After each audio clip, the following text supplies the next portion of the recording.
திமுக தலைமையிலான தேசிய ஜனநாயக கூட்டணியில் பாஜக 27 தொகுதியில் போட்டியிட்டார்கள். 27 தொகுதியில் ஒரே ஒரு தொகுதியில் மட்டும் வெற்றி பெற்றிருந்தார்கள். குறிப்பாக ஊட்டியில் போகராஜன் வெற்றி பெற்றிருந்தார். அதுவும் சொற்ப வாக்கு வித்தியாசத்தில் மட்டுமே அவர் வெற்றி பெற்றிருந்த நிலையில் மாநில தலைவராக இருக்கக்கூடிய நயினார் நாகேந்திரன் உள்ளிட்ட மூத்த தலைவர்கள் தமிழிசை சவுந்தரராஜன், வானதி சீனிவாசன் உள்ளிட்ட பலரும் தோல்வியை தழுவியிருக்கக்கூடிய சூழ்நிலையில் தமிழக மேலிட பொறுப்பாளராக இருக்கக்கூடிய மத்திய அமைச்சர் பியூஷ் கோயல் இன்று இரவு சென்னை வர உள்ளதாக தகவல் வெளியாக இருக்கிறது. குறிப்பாக இன்று இரவு சென்னை வரக்கூடிய அவர் நாளை தினத்தில் கமலாலயத்தில் மூத்த நிர்வாகிகளோடு ஆலோசனை நடத்துவார் என்று எதிர்பார்க்கப்படுகிறது. தமிழக தேர்தல் முடிவுகள் என்பது பல அதிரடி மாற்றங்களை பாஜகவில் கொண்டு வரும் என்று ஏற்கனவே தெரிவிக்கப்பட்டிருந்த நிலையில் அதற்கான வாய்ப்புகள் எப்படி இருக்கிறது, அடுத்த கட்ட நகர்வுகள் என்ன, தேர்தலில் எப்படி நாம் தோல்வியை தழுவினும், இவ்வளவு பெரிய தோல்வியை நாம் சந்திக்க காரணம் என்ன என்பதெல்லாம் குறித்து மூத்த நிர்வாகிகளுடன் அவர் ஆலோசனை நடத்துவார் என்று எதிர்பார்க்கப்படுகிறது. ராஜேஷ், தற்பொழுது பிஜேபி ஒரு தொகுதியில் மட்டுமே வெற்றி பெற்ற நிலையில் பாஜகவின் அடுத்த கட்ட நடவடிக்கை என்னவாக இருக்க வாய்ப்புகள் இருக்கு? குறிப்பாக பாஜக தொடர்ச்சியாக ஒவ்வொரு தேர்தல் முடிந்தவுடனேயே அந்த தேர்தலில் தங்களுடைய சுய மதிப்பீடுகளை அவர்கள் பார்ப்பது உண்டு. 2024 நாடாளுமன்ற தேர்தலின் போது தோல்வியை தழுவியிருந்தார்கள். அந்த தேர்தலுக்கு பிறகாக அவர்கள் மூத்த நிர்வாகிகளை சந்தித்து ஆலோசனை நடத்தியிருந்தார்கள். அதன் பின்புதான் மாற்றங்கள் என்பது நிகழ்ந்தது. நாம் கண்கூடாக பார்க்க முடிந்தது. அண்ணாமலை மாநில தலைவராக இருந்தார், அவர் மாற்றப்பட்டார். அவருக்கு பதிலாக நயினார் நாகேந்திரன் உள்ளே வந்தார்.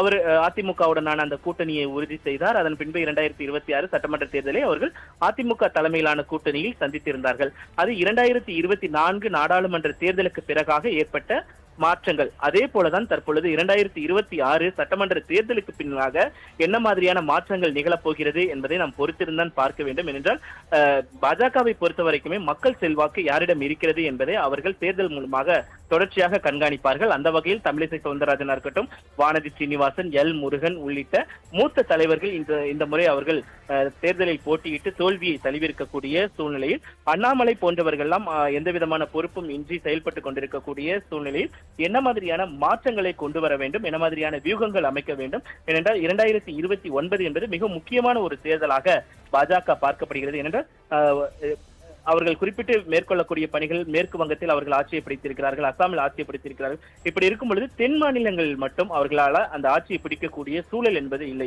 ஓரிரு இடங்கள் என கேரளாவில் ஓரிரு இடங்களை வென்றிருக்கிறார்கள், தமிழகத்தில் ஒரு இடத்தை வென்றிருக்கிறார்கள். அப்படி இருக்கும் பொழுது அடுத்த கட்ட நகர்வுகள் என்ன என்பது குறித்து அவர்கள் ஆலோசனை நடத்துவார்கள் என்று எதிர்பார்க்கப்படுகிறது.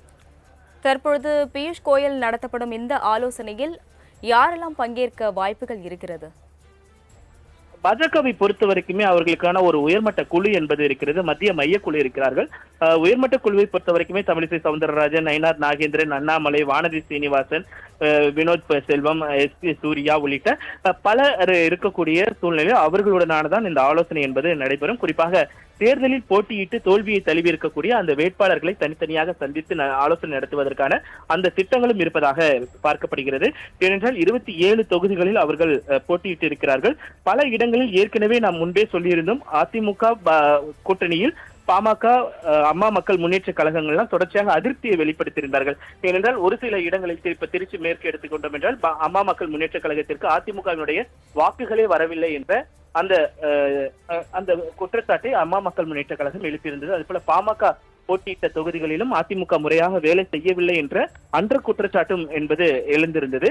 அதே போல வேட்பாளர்கள் என்ன குறைகளை சொல்கிறார்கள், அதிமுகவினுடைய வாக்குகள் பாஜகவிற்கு வந்திருந்தால் பெருமளவில் நாம் வெற்றி பெற்றிருக்க முடியுமே என்பதெல்லாம். ஏனென்றால் குறிப்பாக அவர்கள் பார்க்கக்கூடியது கொங்கு மண்டலம். கொங்கு மண்டலத்தை பொறுத்த வரைக்குமே அதிமுகவும் பாஜகவும் வலுவாக இருக்கக்கூடிய ஒரு இடமாக பார்க்கக்கூடிய சூழலில் அங்கு மிகப்பெரிய அளவிலான தோல்வியை அதிமுகவும் பாஜகவும் இணைந்து சந்தித்திருக்கிறார்கள். கடந்த முறை வெற்றி பெற்ற வானதி சீனிவாசன் இந்த முறை வெற்றி பெறவில்லை. அதே போல நயினார் நாகேந்திரன் இந்த முறை வெற்றி பெறவில்லை. இப்படி மூத்த தலைவர்களாக இருக்கக்கூடியவர்கள் வெற்றி பெறவில்லை.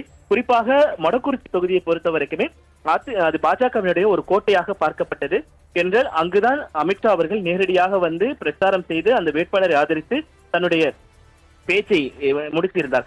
அப்படி இருக்கும் பொழுது மொடக்குறிச்சிக்கூடிய தொகுதிகளில் கூட நம்மால் வெற்றி பெற முடியல. கடந்த தொகுதிகளை கூட வெற்றி பெற முடியாத ஒரு சூழல் இருக்கும் பொழுது இதையெல்லாம் குறித்து அந்த வேட்பாளர்கள் என்ன சொல்கிறார்கள், வேட்பாளர்கள் ஏன் நமக்கு ஓட்டு விழவில்லை என்பதெல்லாம் குறித்து ஆலோசனை மேற்கொள்வார்கள் என்றும் எதிர்பார்க்கப்படுகிறது.